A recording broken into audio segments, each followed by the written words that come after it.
Good morning, all of you. So let's start with our daily analysis of the Hindu newspaper dated 18th of April. So on the first page, there are three news which we are going to discuss. So first news on the extreme left-hand side, what the title says, Q4 investments at all-time high of 14.6 lakh crore. So this news is from the economy section और ये news हमारे लिए बहुत important हो जाती है. And this particular news shows that the way our Indian economy is growing, उसका एक बहुत अच्छा example है. यहाँ पे बेसिकली क्या हुआ है कि ओवरऑल अगर मैं बात करता हूँ टोटल इन्वेस्टमेंट कितना हुआ है पिछले क्वार्टर की यहाँ पर बात की जाए, that is from January 2023 to March 2023. That means ये जो फोर्थ क्वार्टर जो हमारे फाइनेंशियल ईयर का है उसमें ओवरऑल जो इन्वेस्टमेंट रहा उसने यहाँ पर एक बहुत अच्छा इंक्रीज देखने को मिला और लगभग हमारा जो गवर्नमेंट का और प्राइवेट एक्सपेंडिचर को दोनों को अगर हम क्यूमुलेट कर ले तो यहाँ पर लगभग 14.6 लाख करोड़ का यहाँ पर क्यूमुलेटिव इन्वेस्टमेंट यहाँ पर हुआ है. And as I had already told you, इससे हमें ये पता चलता है कि हमारी इकोनॉमी कितनी रॉबस्ट कितनी स्ट्रांग यहाँ पर हो रखी है. देन यहाँ अगर हम पूरे क्वार्टर की अगर बात करें जो हमारा कह सकते हैं अप्रैल 2022 से मार्च 2023 का क्वार्टर बाय क्वार्टर अगर हम समझें तो फर्स्ट क्वार्टर में जहाँ पे हमारा गवर्नमेंट का और प्राइवेट का दोनों को अगर हम कहीं ना कहीं क्यूमुलेट कर ले तो लगभग दैट वाज 5.9 लाख करोड़. और फिर जो सेकंड क्वार्टर था वहां पे जो प्राइवेट एक्सपेंडिचर है, प्राइवेट इन्वेस्टमेंट है वो काफी बड़ा, तो वो लगभग 8.8 लाख करोड़ तक गया. फिर वापस जो थर्ड क्वार्टर था उसमें कमी देखने को मिली जहां पे 7.7 लाख करोड़ रहा. और अभी यहां पर अगर हम बात करें जो थर्ड क्वार्टर से फोर्थ क्वार्टर को अगर हम कंपेयर करते हैं तो यहां पे लगभग 14.6 लाख करोड़ का यहां पर ओवरऑल इन्वेस्टमेंट हमें गवर्नमेंट और प्राइवेट सेक्टर से देखने को मिला है. और उसी में प्राइवेट सेक्टर का यहां पर बहुत बड़ा कॉन्ट्रीब्यूशन रहा, लगभग 10.5 लाख करोड़. यहाँ पे इसको थोड़ा सा और पढ़ लेते हैं. और अगर हम ओवरऑल इसमें इंक्रीज देखें तो लगभग this constituted a 92% surge over the 19.27 lakh crore of investment announced in 2021-2022. That means अगर हम पिछले साल से अगर कंपेयर करते हैं कि इस साल का ओवरऑल जब हम यहाँ पे जो चारों क्वार्टर्स को यहाँ पर क्यूमुलेट कर लेते हैं तो उसके बाद यहाँ पे लगभग पिछले साल से 92% हमें एक इंक्रीज देखने को मिला है. And this clearly is an indication that the way our government is working, the way our economic policies are working, they are in the right direction. And all these measures are eventually contributing in the India's economy or the country's economy as a whole. So this news is basically about economy section. I hope we got the clarity about this. And there's a certain term that has been used here, that is capex. So what is this capex? capex का यहाँ पे मतलब होता है capital expenditure. हमारे exam में यहाँ पे फुल फॉर्म में पूछ सकते हैं. पिछले कुछ सालों का अगर हम पेपर देखें तो हमसे बिल्कुल यहाँ पे पूछा गया है कि फुल फॉर्म क्या होती है. तो ऐसा क्वेश्चन अगर हमारे एग्जाम में आ जाता है कि capex CAPEX stands for, so that means capital expenditure. अब ये होता क्या है, देखिए एक्सपेंडिचर का मतलब खर्चा होता है. These are of two types, first is revenue expenditure and second is capital expenditure.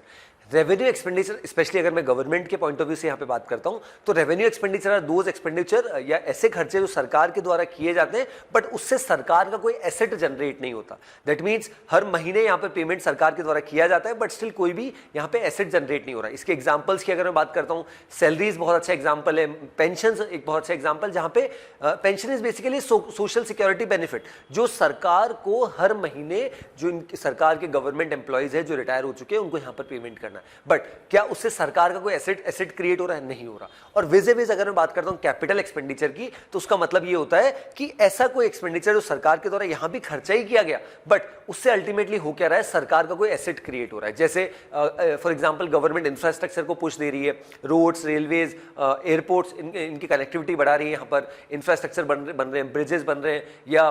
Mahakal लोक कॉरिडोर यहाँ पर बन रहा है, काशी विश्वनाथ धाम कॉरिडोर बन रहा है, स्टैच्यू ऑफ यूनिटी बन रहा है. तो यहाँ पे भी सरकार का खर्चा हो रहा है but this is a capital nature. इसी वजह से इसको कैपिटल एक्सपेंडिचर कहा जाता है क्योंकि इससे अल्टीमेटली हो क्या रहा है, एक एसेट क्रिएट हो रहा है और उसका लॉन्ग टर्म बेनिफिट लोगों को मिल रहा है. प्लस सरकार के पास भी थ्रू टोल टैक्सेस या फिर स्टैच्यू ऑफ यूनिटी की अगर बात करें तो जो वहाँ लोग रह रहे हैं वहाँ टूरिज्म बढ़ेगा, वहाँ लोगों के लिए सोर्स ऑफ फंडिंग बढ़ेगा. तो इसका अल्टीमेटली बेनिफिट यहाँ पे सरकार को लॉन्ग टर्म के लिए होता है, उसी को कैपिटल एक्सपेंडिचर कहा जाता है जिसको यहाँ पे शॉर्ट में हम कैपेक्स कहते हैं. ठीक है. So this is basically the difference between revenue expenditure and capital expenditure. Then next news, आज के न्यूज़पेपर में एक्सप्लेन सेक्शन में भी इसके बारे में दे रखा है पूरा. That is demand for same sex marriage recognition is urban elitist view set by centre. So यहां पे ये कंट्रोवर्सी फिर से स्टार्ट हो गई है कि कौन यहाँ पे अथॉरिटी होगी जो इस पर्टिकुलर मुद्दे पे that is same sex marriage पे अपनी बात रखेगा। अब सेम सेक्स मैरिज की अगर मैं बात करता हूँ उसका मतलब ये होता है कि दोनों सेम यहाँ पर कैटेगरी, दैट मीन्स दो मेल अगर आपस में शादी कर रहे हैं या दो फीमेल अगर आपस में शादी करना चाह रहे हैं तो उसके लिए यहाँ पे that is same sex marriage का यहाँ पे कॉन्सेप्ट आता है। अब ये कॉन्सेप्ट यहाँ पे बात क्या करता है कि पिछले कुछ समय से हमने देखा कि बहुत सारी पिटिशंस यहाँ पे फाइल हुई थी और सबसे ज्यादा जो कंट्रोवर्शियल यहाँ पे रही that was Abhay and mister Sujoy जो यहाँ पे हैदराबाद के, वो उनका ऐसा मानना है कि हमने यहाँ पर शादी करी बट हमें यहाँ पर कोई और बोथ आर मेल, तो हमें कुछ यहाँ पे अधिकार नहीं मिल पा रहे। जो अधिकार यहाँ पे जो स्पेशल मैरिज एक्ट हो गया या हिंदू मैरिज एक्ट हो गया या मुस्लिम्स में जो जिस तरीके से शादी होती है तो उनके बाद जिस तरीके से यहाँ पे जो कह सकते हैं शादीशुदा जो लोग हैं उनको जो बेनिफिट्स मिलते हैं वो हमें नहीं मिल रहे और हमें कहीं ना कहीं we are feeling a bit secluded. हमें ऐसा लग रहा है कि हम आइसोलेटेड है, सेक्लूडेड है और हम सोसाइटी को भी यहाँ पर ये नहीं बता पा रहे। तो अल्टीमेटली यहाँ पर उनका क्या मानना है कि यहाँ पे हमने बहुत सारी पिटिशंस फाइल करी, उनका ऐसा मानना है कि इसको लीगल कर देना चाहिए। अब यहाँ पे हमारे देश में सबका अलग अलग इस पर्टिकुलर मुद्दे पे ओपिनियन है कि सेम सेक्स मैरिज को क्या हमें लीगल करना चाहिए नहीं करना चाहिए, बट अभी यहाँ पर सुप्रीम कोर्ट ने बीच में इंटरवीन किया था। सुप्रीम कोर्ट ने बोला था कि जितनी भी पिटिशंस यहाँ पे आ रही है डिस्ट्रिक्ट कोर्ट में, हाई कोर्ट में, उनको अल्टीमेटली सुप्रीम कोर्ट में यहाँ पर भेज दिया जाए, क्योंकि होगा क्या अगर अलग अलग हाई कोर्ट्स में अलग अलग डिसीजन आएगा, कुछ में इसको लीगल किया गया कुछ में नहीं किया गया तो बहुत ज्यादा एम्बिग्यूटी आ जाएगी। तो इस वजह से यहाँ पे सुप्रीम कोर्ट ने इंटरवीन किया था। सुप्रीम कोर्ट ने बोला कि जितनी भी पिटिशंस है वो हमारे पास आ जाए और हम इसमें फाइनली फैसला यहां पे सुनाएंगे। अब यहां पे क्या हुआ है, सुप्रीम कोर्ट ने इसको एक 5 जजेस कॉन्स्टिट्यूशनल बेंच पे यहां पे छोड़ दिया जो 18th of April that is today itself यहां पे इस पे हियरिंग करने वाला है और जिसको यहां पे जो लेड करें दैट इज हमारे देश के honourable CJI honourable DY Chandrachud. अब यहां पे इशू क्या आ रहा है कि सरकार का ऐसा मानना है, सेंट्रल गवर्नमेंट का ऐसा मानना है कि यहां पे जजेस जो है वो सही अथॉरिटी नहीं है, रादर जो इलेक्टेड मेंबर ऑफ पार्लियामेंट है जिनको लोगों ने चुना है, जिनको जनता ने चुना है, वहां पे that is Lok Sabha, that is lower house of parliament, Rajya Sabha, upper house of parliament, वहां पे इसके द्वारा बिल लाया जाए या वहां पे चर्चा हो तब जाके, क्योंकि जो वहां पे लोग बैठे member of parliament they are representation of public, right, तो वो इसमें इंटरवीन करे, वो कानून बनाए, इस पे बहस हो, तब वो सही चीज है। रादर ये जो हो रहा है यहाँ पे सरकार के according that is demand for same sex marriage recognition is urban elitist view set by centre, और सरकार ने इसको क्रिटिसाइज किया। दैट इज जिस तरीके से सुप्रीम कोर्ट यहाँ पे इसमें इंटरवीन कर रही है, सुप्रीम कोर्ट ने सारी पिटिशंस अपने हाथ में रख ली, तो यहाँ पे उस चीज को यहाँ पे क्रिटिसाइज किया जा रहा है। यहाँ पे सरकार का अपना ओपिनियन भी आया, that is marriage is considered an aspect of social policy of a nation across the world. It is within the remit of the appropriate legislature as the elected representatives of the people to define it, recognize it and regulate it, and the choice not to recognize same-sex marriage is simply a facet of the legislative policy. ऐसा यहाँ पे government ने जो एक affidavit यहाँ पे file किया supreme court को, उसमें बताया और क्लियरली इट्स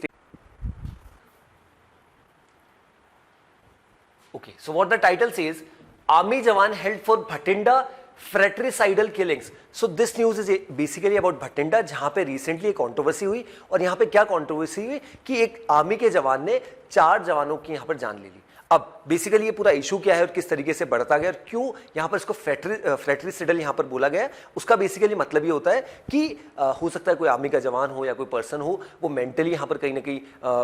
कह सकते हैं कि इतना कहीं ना कहीं सक्षम ना हो, या हो सकता है कुछ इश्यूज हो, स्ट्रेस हो, डिप्रेशन हो, उसकी वजह से यहाँ पे इस तरीके के इंसिडेंट्स हुए हैं। और this not the first time Indian army या नेवी में ऐसे इंसिडेंट्स हुए हैं जहाँ पे कुछ लोगों के द्वारा कुछ लोगों को यहाँ पर मार दिया जाता है। ये आर्मी में, नेवी में हमें देखने को मिलता है। अब यहाँ पे क्या हुआ है कि फाइनली जिस तरीके से यहाँ पर जो हमारे 4 जवान हैं उनकी शहादत यहाँ पर हुई, और जिस तरीके से फ्रेट्रिसिडल का यहाँ पर इंसिडेंट यहाँ पर हुआ, तो अब अल्टीमेटली यहाँ पर हुआ क्या कि जो पर्सन है जो इसमें इन्वॉल्व था, उसको यहाँ पे जो आर्मी के जवान है उनको यहाँ पर पकड़ लिया गया, उनके खिलाफ यहाँ पे सरकार के द्वारा एक्शन लिया जा रहा है, इंडियन आर्मी और जो पंजाब पुलिस के द्वारा यहाँ पर एक्शन लिया जा रहा है। इसी की जानकारी यहाँ पर दी गई। इसके बारे में हमने पहले भी हमारे न्यूज़पेपर एनालिसिस में डिस्कस किया कि बेसिकली यहाँ पर इशू क्या है। चलिए आगे बढ़ते। Okay, on the state news what the title says, shut down protest rally in Ladakh against bid to defame Dalai Lama. So यहाँ पे ये इशू है दलाई लामा जी के द्वारा, ये पूरी कंट्रोवर्सी यहाँ पर हो चुकी है। और बेसिकली यहाँ पर हुआ क्या, पहले उसको समझते फिर समझते हैं यहाँ पे क्यों देयर सर्टेन पीपल वो क्यों यहाँ पर दलाई लामा जी के साथ खड़े, और वो जो प्रोटेस्ट उनके खिलाफ या जिस तरीके सोशल मीडिया पे उनके खिलाफ यहाँ पे कहीं ना कहीं काफ़ी वीडियोज़ यहाँ पे सरफेस हो रहे हैं, तो उन लोगों के खिलाफ यहाँ पे एक्शन लेने की यहाँ पर लोग बात कर रहे हैं। अब और and all these people are supporters of Dalai Lama ji. अब बेसिकली हुआ क्या है, बेसिकली यहाँ पे एक ओकेजन हो रहा था, इवेंट यहाँ पर हो रहा था M3M का, और वहाँ पे क्या हुआ था, there is a certain kid, उन्होंने यहाँ पर बोला था कि क्या मैं हक कर सकता हूं दलाई लामा जी को, कि कैन आई हक यू, ऐसे करके उनका स्टेटमेंट था। अब दलाई लामा जी ने उनको यहाँ पे स्टेज पे बुलाया और दलाई लामा जी वी आर ऑलरेडी अवेयर कि बुद्धिज्म के सबसे बड़े लीडर यहाँ पर है। तो अब यहाँ पे क्या हुआ कि जैसे ही वो यहाँ पे आए तो यहाँ पे कुछ कंट्रोवर्सी जिस तरीके से हमने काफ़ी सारे वीडियोस भी इससे रिलेटेड देखे कि दलाई लामा जी के द्वारा इस तरीके की अपनी कह सकते हैं कि उनके द्वारा ऐसा स्टेटमेंट दिया गया कि कैन यू सक माय टंग, ऐसा स्टेटमेंट यहाँ पे दिया गया। अब जैसे ही यहाँ पर हुआ, हो सकता है कि हिलेरियस वे में यहाँ पर दिया गया, बट जिस तरीके से इसको देखा जा रहा है सब जगह यहाँ पे बहुत प्रोटेस्ट यहाँ पे किया जा रहा है। अब अगर थोड़ा सा इसका कॉन्टेक्स्ट समझे तो बुद्धिज्म में 9th सेंचुरी में एक लीडर हुआ करते थे, तो उन्होंने इसकी शुरुआत की थी क्योंकि वो बहुत वायलेंस वाले थे और जब उनकी डेथ यहाँ पे हो गई थी तब कुछ लोग ऐसा मानना था कि हो सकता है कि वो पर्सन वापस से आ जाए। तो उसी चीज को ध्यान में रखते हुए वो जो पर्सन था उसकी जो टंग थी वो ब्लैक थी। तो इस वजह से ये इंसिडेंट यहाँ पे सालों साल चलता रहा कि बुद्धिज्म में, कि हालांकि अगर हम दूसरे ट्रेडिशंस में देखें तो अगर कोई किसी को टंग दिखाता है तो वो कहीं ना कहीं नेगेटिव सेंस में जाता है, बट बुद्धिज्म में ऐसा नहीं है। बुद्धिज्म में वो एक कहीं ना कहीं जो उनका पुराना ट्रेडिशन था उसको फॉलो किया जाता था और वो इसीलिए किया जाता था ताकि उस समय ऐसा माना जाता था कि क्या वो जो पर्सन था जो वो इतना वायलेंस, वो जो किंग इतना करता था, वो फिर से वापस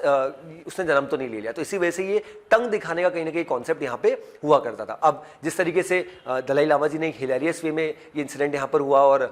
ये वो जो छोटा बच्चा था जिसका वीडियो यहाँ पर सरफेस हो रहा है ऑनलाइन और दलाई लामा जी का, तो ये पूरा यहाँ पर बहुत ज़्यादा सोशल मीडिया पे चल रहा है। अब हो क्या रहा है कि बहुत सारे लोग ऐसे जो यहाँ पे दलाई लामा जी के सपोर्ट में आए कि ये एक हिलेरियस वे में था, जो लोग इवन आसपास बैठे थे वो भी उस समय हंस रहे थे जब दलाई लामा जी ने स्टेटमेंट दिया। बट अल्टीमेटली सोशल मीडिया के अगर एडवांटेजेस है तो डिसएडवांटेजेस भी होते हैं, उसका ये बेस्ट एग्जाम्पल यहाँ पर है। अब यहाँ पे काफी सारे लोग यहाँ पे they are raising slogans, they are having placards in their hands and they are of the opinion कि ये जो हो रहा है ये जानबूझ के गलत किया जा रहा है। और सोशल मीडिया पे ये जो कुछ लोग हैं जो जानबूझ के यहाँ पे दलाई लामा जी की इमेज को यहाँ पर डेंट पहुंचाना चाह रहे हैं, खराब करना चाह रहे हैं, उनके ऊपर खिलाफ यहाँ पे एक्शन लिया जाए। अब दलाई लामा जी की अगर बात करूं, इसके पहले भी कुछ ऐसे इंसिडेंट्स हुए हैं उनके द्वारा जिस तरीके के कुछ स्टेटमेंट दिए जब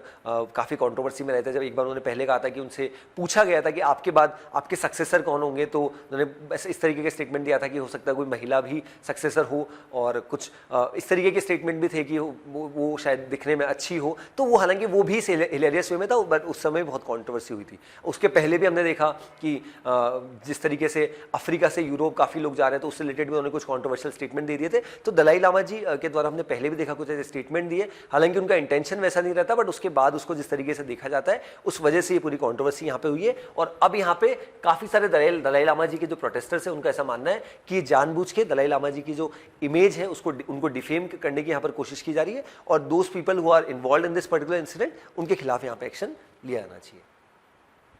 देन नेक्स्ट न्यूज,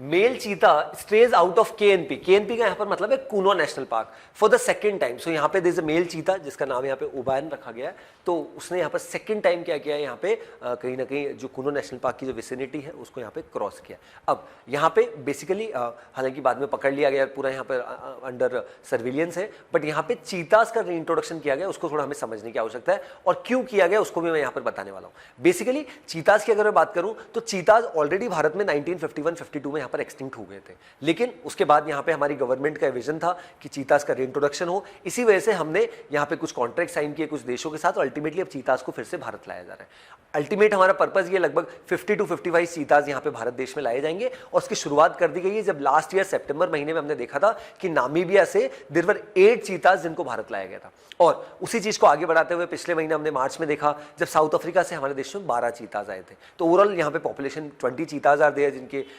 नेमिंग यहाँ पर हुई है। बट एक इंसिडेंट यहाँ पे हुआ था, देयर वाज वन चीता by the name of Sasha जिनकी यहाँ पर डेथ भी हो गई थी। अब लेकिन उसका एक अच्छी खबर भी आई कि एक यहाँ पे चीता ने 4 बच्चों को भी यहाँ पे जन्म दिया। अब यहाँ पे रिसेंटली हम ये समझ रहे थे कि क्यों यहाँ पर सरकार यहाँ पे ये रीइंट्रोडक्शन कर रही है, बहुत हेफ्टी अमाउंट यहाँ पे दिया जा रहा है इन देशों को, यहाँ जब चीतास को रीइंट्रोडक्शन किया जा रहा है। बट अब यहाँ पे रिसेंटली इंडियन गवर्नमेंट ने, हमारे ऑनरेबल प्राइम मिनिस्टर ने अनाउंसमेंट किया जिस तरीके से कि we are launching this IBCA, that is international big cat alliance, जहाँ पे जितने भी ये 7 बिग कैट है, जहाँ पे lion, tiger, cheetah, puma, jaguar, leopard, snow leopard, इन 7 को यहाँ पे रीइंट्रोड्यूस किया जाएगा। और इंडिया का ऐसा इंटेंशन है कि India is eyeing to lead this particular organisation international big cat alliance और हमारे ऑनरेबल प्राइम मिनिस्टर ने ऑलरेडी इसमें एक अच्छा खासा कॉर्पस 5 ईयर्स के लिए यहाँ पर दे दिया। तो यही विजन था। और अभी अगर मैं बात करूँ हमारे देश में जो जैगवार्स और प्यूमा है ये दोनों नहीं है, बाकी जो 5 बिग कैट जो मैंने आपको बताए वो ऑलरेडी ऑलरेडी हमारे देश में ऑलरेडी है। तो इस वजह से यहाँ पे रीइंट्रोडक्शन किया जा रहा है और इस वजह से अभी ये जो पांचों जितने भी यहाँ पे जो चीताज है उनको सभी को यहाँ पे कूनो नेशनल पार्क जो यहाँ पे हमारे देश में मध्य प्रदेश राज्य में है वहां पे उनको रखा गया। चलिए आगे बढ़ते हैं। Then we'll move directly to the editorial section. So today we'll be discussing one editorial and two opinions. So what the title of the first editorial says, Chinese shenanigans on Arunachal Pradesh. सो यहाँ पे चाइना की बात की गई कि किस तरीके से चाइना ने रिसेंटली कंट्रोवर्सी यहाँ पर फिर से अराइज हुई लगभग 10 दिन पहले 5 अप्रैल को, जब चाइना ने there are 11 places in Arunachal Pradesh जिसकी रीनेमिंग की गई और उनको जेंगनेन प्रोविंस यहाँ पर बता दिया गया। चाइना का ऐसा मानना है कि ये जो अरुणाचल प्रदेश की जगह है 11 जगह वो तो हमारी जगह है। क्या ये सब पहली बार हुआ? इसके पहले भी हमने 2 इंसिडेंट देखे जहां पे 2017 में देवर 6 प्लेसेस अरुणाचल प्रदेश जिसको यहां पे चाइना क्लेम कर रहा था और रीनेमिंग हुई, और फिर से 2021 में हमने देखा कि देवर 15 प्लेसेस इन अरुणाचल प्रदेश जो चाइना ने क्लेम किया कि हमारी टेरिटरी है। और ये थर्ड इंसिडेंट अभी इस साल हमें देखने को मिला अप्रैल 5 को, जहां पे देवर 11 प्लेसेस इन अरुणाचल प्रदेश जिसको यहाँ पे चाइना के द्वारा क्लेम किया गया। अब यहाँ पे ऑर्डर का क्या मानना है कि ये पहली बार नहीं हुआ, जो मैंने अभी आपको बताया पहले भी 11 प्लेसेस 15 प्लेसेस 6 प्लेसेस यहाँ पे बताई गई by the Chinese ministry of civil affairs. अब यहाँ पे बात क्या की गई और कौन सी जगह की यहाँ पर बात की जा रही है, that is some of the places are located along the Pengchen Tawang Jang Sela axis running down from the line of actual control. LAC जो इंडिया और चाइना की जो बाउंड्रीज है 3488 स्क्वायर किलोमीटर की, उसकी यहाँ पर बात की गई। Others are near old Buddhist pilgrimage circuits near Taksing in upper Subansiri district Mechuka Tato tehsil in west Siang and still other towards the Lohit and Anjaw districts near Walong. तो ये पूरी लोकेशन यहाँ पे बता रखी है और थोड़ा सा कॉन्टेक्स्ट यहाँ पे बता रखा है कि ऐसा पहली बार नहीं हुआ। चाइना बेसिकली करता क्या है, चाइना का ऐसा मानना होता है कि अकॉर्डिंग टू ऑथर कि जो टेरिटरी हमारी है वो तो हमारी है, बट जो डिस्प्यूटेड है या जिस पे हम क्लेम कर देते हैं वो हमेशा के लिए डिस्प्यूटेड है। चाइना किस तरीके से फॉल्स क्लेम्स करता है, कुछ मैप्स बनाता है, पूरे इंटरनेशनल फ्रंट को यहाँ पे दिखाता है, खुद के द्वारा मैप्स बनाए जाते हैं और अल्टीमेटली ये क्लियरली एक सिग्नल देता है कि ये तो हमारी टेरिटरी है और ये भारत के द्वारा बार बार ये लोग करते हैं। सेंकिकू आइलैंड की यहाँ पर बात की गई जो चाइना और जापान का ऑलरेडी यहाँ पर बॉर्डर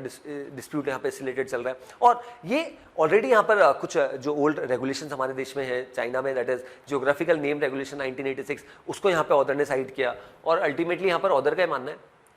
कि जिस तरीके से ये रीनेमिंग की जा रही है ये क्लियरली सिग्नल है कि चाइना और इंडिया के जो रिलेशंस हैं, दोनों देशों की जो टेंशन्स है वो किस तरीके से बढ़ते जा रहे हैं। हालांकि बीच बीच में समय समय पर हमने देखा कि कॉप्स कमांडर टॉक्स यहाँ पर हुई है, बट कोई भी उसमें सोल्यूशन या कोई भी कह सकते डिसीजन यहाँ पर बाहर नहीं है। क्यों? क्योंकि चाइना ऑन वन साइड यहाँ पे बात करता है कि बातचीत करनी चाहिए, but on the other hand just like Pakistan जो टेररिज्म फैलाता है, चाइना यहाँ पे इस तरीके के क्लेम्स यहाँ पर करता है और समय समय पर गलवान वैली इंसिडेंट या तवांग सेक्टर अरुणाचल प्रदेश है जिस तरीके से इंफ्रास्ट्रक्चर को डेवलप किया जा रहा है in the specially in the bordering nation, तो वो हमारे लिए कंसर्न वाला यहाँ पर कहीं ना कहीं मामला है। अब मिनिस्ट्री ऑफ एक्सटर्नल अफेयर्स ने रिटेलिएट किया, ये अपनी बात रखी और जो हमारे स्पोक्स पर्सन है अरिंदम बागची जी उन्होंने स्टेटमेंट दिया, that is we reject this outright, Arunachal Pradesh is an integral inalienable part of India, attempts to assign invented names will not alter this reality. This thing is already been known to China as well कि जिस तरीके से हम समय पे ये गलत claims करते हैं उनको कभी भी यहाँ पे भारत एक्सेप्ट नहीं करता, बट चाइना का हमने हमेशा से देखा है कि इस तरीके के इंसिडेंट्स यहाँ पे चाइना के द्वारा किए जाते हैं। अब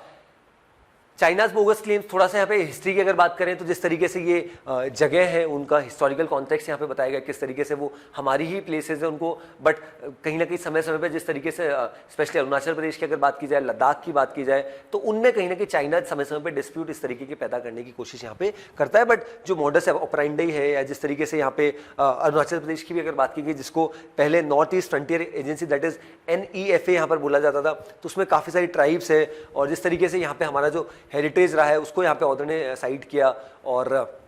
हमारा पूरा हिस्टोरिकल यहाँ पे कॉन्टेक्स्ट बताया कि किस तरीके से अरुणाचल प्रदेश का रिच एक कल्चर रहा है, एक हेरिटेज रहा है जिसको हम कहीं ना कहीं इतने सालों से फॉलो कर रहे हैं और इवन हमारी जो होली स्क्रिप्ट्स है, बुक्स है, स्कल्पचर्स है, उसमें यहाँ पे उनका कहीं ना कहीं मेंशनिंग है। बट जिस तरीके से चाइना के द्वारा ये किया जाता है उसको अल्टीमेटली इंडियन गवर्नमेंट के द्वारा, इंडियन मिनिस्ट्री के द्वारा आउटराइटली यहाँ पर रिजेक्ट कर दिया गया, जिस तरीके से पहले भी इसको रिजेक्ट किया गया था। अब यहाँ पे ऑर्डर ने बोला कि ऑन वन साइड हम देखते हैं चाइना समय समय क्लेम्स करता है और हमें ऑलरेडी पता है कि जो अक्साई चीन का एरिया जो अभी चाइना के पास है वो हमारा है, तो हमें भी यही करना चाहिए, हमें इस तरीके से रिटेलिएट करना चाहिए कि हमें जो एरिया यहाँ पे चाइना के द्वारा ऑलरेडी यहाँ पर ऑक्यूपाई, इलीगली ऑक्यूपाई यहाँ पर किया गया उसके ऊपर क्लेम्स यहाँ पर करने चाहिए, क्योंकि ये यहाँ पर अगर भारत सरकार के द्वारा नहीं किया गया और समय समय पर जिस तरीके से चाइनीज क्लेम्स यहाँ पे हमारी टेरिटरी में बढ़ते जाते हैं वो अपने आप में गलत है। ये ऑर्डर का यहाँ पर मानना है इस पर्टिकुलर एडिटोरियल में।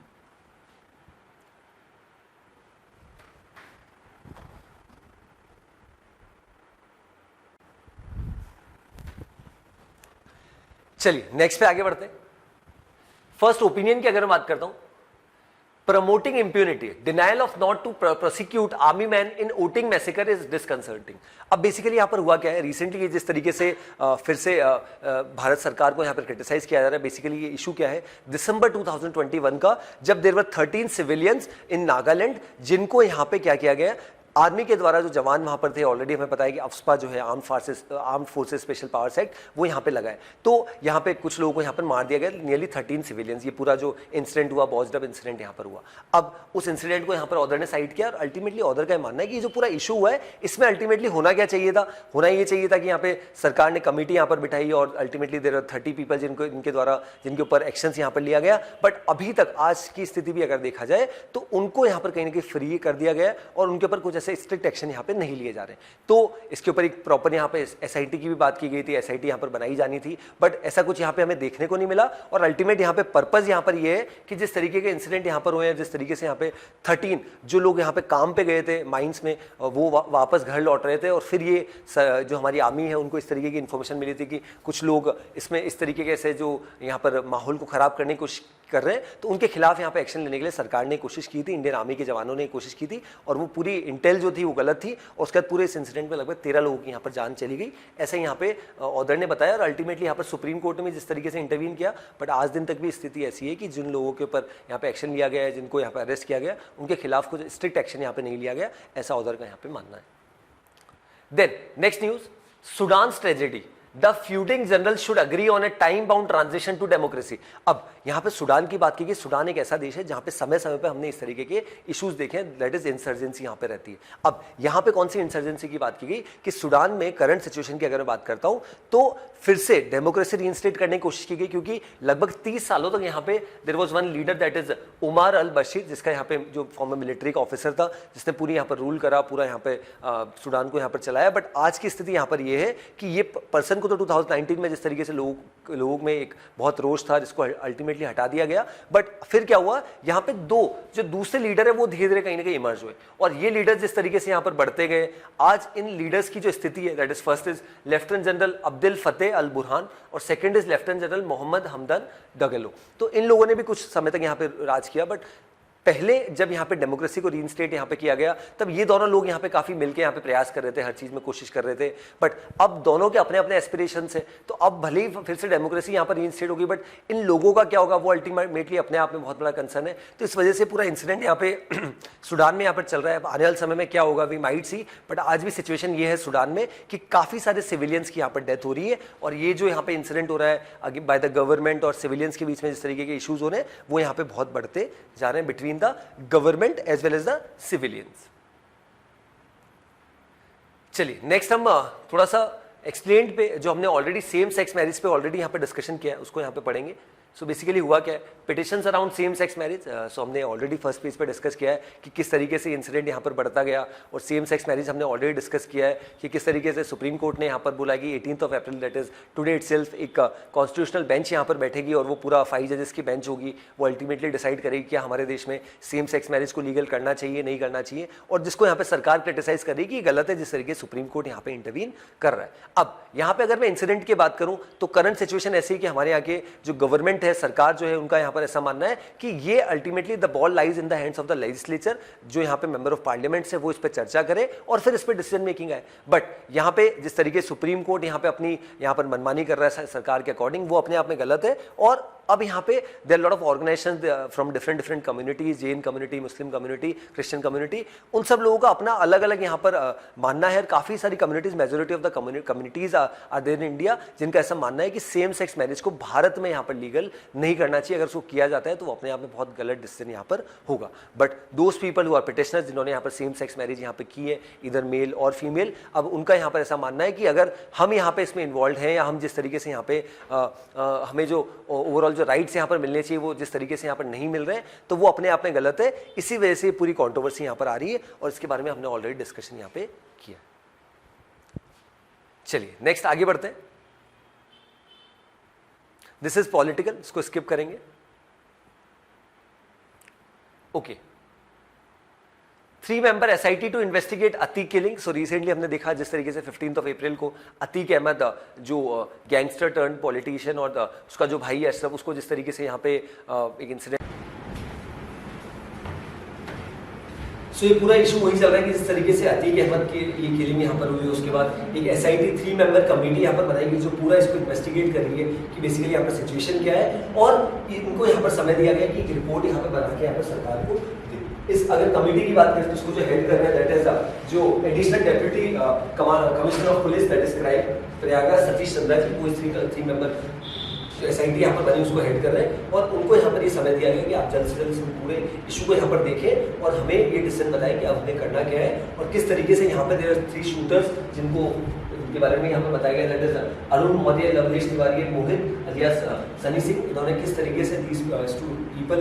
20 to 23 ईयर ओल्ड के ये जो बच्चे हैं, इन्होंने किस तरीके से इस पूरी घटना को यहाँ पर अंजाम दिया है, इसके बारे में यहाँ पे बताया। Then justice Joseph recuses from hearing plea against Goyal's appointment as election commissioner. अब यहाँ पे हमारे देश में अगर देखें तो election commissioner which is a constitutional body, इसका इलेक्शन कमीशन का हमारे देश में काम ही होता है कि हमारे पूरे देश में इलेक्शन करना। अब इलेक्शन कमिश्नर पहले हमारे देश में एक ही हुआ करते थे, बट बीच में जिस तरीके सुप्रीम कोर्ट ने इंटरव्यू किया, सुप्रीम कोर्ट ने ऐसा माना था कि ये एक सिंगल मेंबर कमेटी नहीं, rather it should be 3-member committee. ये 3-member कमेटी यहाँ पर होनी चाहिए, और जिस तरीके से यहाँ पे